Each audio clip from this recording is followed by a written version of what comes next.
Hi everyone, my name is Eva. I'm from the Harlingen Public Library, and today I have with me. Hi, I'm Connie, and I'm with the Nifty Knitters. So today we're gonna be doing a scarf, right, Connie? Yes, this is going to be the ruffled scarf. It's what it's called, and I'm going to show you here the actual packaging, so you know what to look for when you go to purchase them. That's exactly what the packaging looks like. And you can find this one at any retail store or any, The stores that sell materials, yarn. That's where you can find it, and it's about 30 yards on this one. And we're gonna start the project. And what is it that we gotta, when we start the project, Okay, this is very important to avoid your material from getting tangled. It's very important to find this end, and this way it's going to stay packaged and in a proper manner to where it's not going to get as tangled.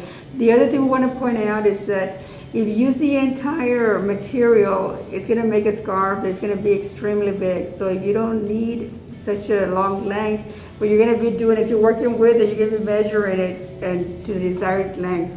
So we're gonna start with this here today, and you want to show yours, Connie, Okay. so you can start So on this is what the material looks like. So this is very simple. This tool is a tool to use, and it's very, very important. You purchase it also at any retail store that sells yarn material. So what we do right here is we start in this manner. And it's going to be very repetitious to where once you understand the concept, you'll be able to work with it easily. I'm going to be skipping one loop at each as we go along. So I'm skipping a loop and bringing in the following. So it's one yes and one no. We count 10, and then at the 10th one, if you lose your count, it's not to worry. What we do here is we can count records 1, 2, 3, 4, 5, 6, 7, 8, 9, and this is my 10th one. So this is very important to close this loop right here. And once you close it, that's securing it. So you're bringing down your material and you're bringing it back to the back. And it's going to be the same process until you finish the scarf to your desired point. We're going to be showing you in a little while the final product, but it'll take a little while to complete it. Now, this one that I selected today is this material, which is a lot. This is going to be something for a formal wear. You're going to have it's going to give you a different look from the one that Eva is working here. So we'll see the differences to the look. It's just I see that we have like two sides on this one. I have this little shiny side over here, which I would say that's my front, and then we also have the back of it. So if I want my front to show when I'm doing it here, I guess I will go ahead and start on the back.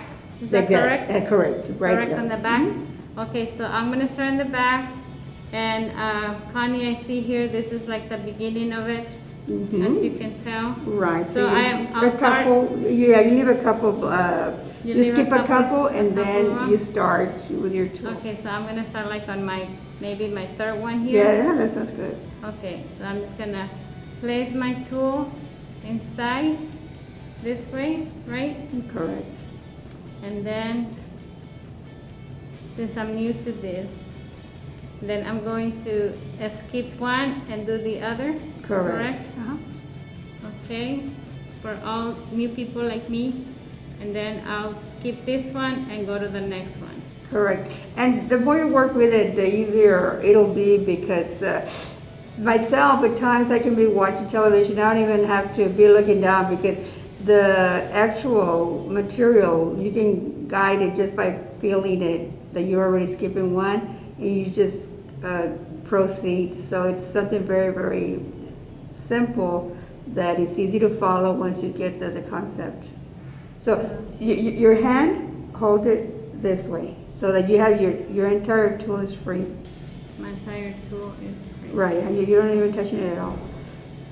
So you're going like this. So, but right now I think I already have my 10 that Oh, you yeah, said. yes. So let me go ahead and see if I can close this one and continue. Correct, and they don't have to be exactly 10, you know, once you 1, can 2, tell. 3, 4, 5, 6, 7, 8, 9, 10. So I actually have 11. And it's okay, So- you can go on the 11th one or the On 12th 11. one. Yeah, it's so not the precise. as long as I have one inside, okay, so And just close the it. one is gonna go inside this tool, and then the rest will come out, Correct. come out through this side. Okay, so there And then- I have it. yeah, and then you transfer it all And the then way to the I'll do back. the next one over. Okay. Exactly, put it all the way to the back. And Okay. then you're gonna start over again. It's the same process. Same process. So this is what we have.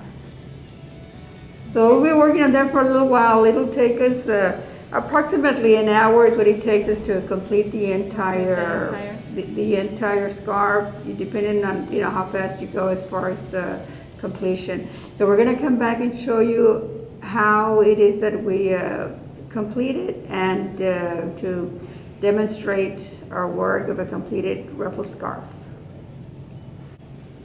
Okay, so this is our progress on our ruffle scarf. We're about to complete it. So what I'm going to show here is the closing point. Basically, once we've come to this portion, I'm going to cut off a piece because it seems to be a little damaged right here. For some reason, the material, this one is came out damaged. So all we need to do here is cut it off. And we're going to bring this last one to close it. Make sure it's in there, otherwise you will lose all of your work. So make sure that you have it in the loop. And this is what you're going to do. You're going to bring the end of the material here on with the scarf, and we're going to tie a knot. And this is what's going to keep it secure. It's going to keep it together, otherwise it'll become unraveled. So one knot is sufficient. So this is, we're going to cut off the excess so that we don't have any excess material. So once it's completed, we're going to try and open it a little bit, at least in some areas, so that you can have a bigger ruffle. And I'm going to show you how it looks. So this is about the size that I was content with. So the way you put it on is like this, or the way I put it on. I'm going to put it to the back and then bring it forward. And this will look really nice on a solid black or any solid color that'll match with the gold. So what you're going to do is you're going to open it up a little, like this. And this is what I mean by the amount that you want to, as big as you want it. This one's a little larger. You can either wear it like this and just let it hang down, or if you want to, you can fold it in and bring it up to the other side and do it this way. I was going to show you a little bit more here on the one that she's working on. So this is mine here so far, and we're like a little bit like not even 1 second of my project. Yeah, we had to stop for a But few it's- minutes, but it's going to be continued probably on the next on our next film, and we'll The next show you the video. finished product so she can model it for you. Right. Okay. Well, this is it for today. Like I said, if you have any questions, follow us on Facebook. Feel free to write any comments, and we'll get back with you. Okay. Okay. Thank you. Till next time.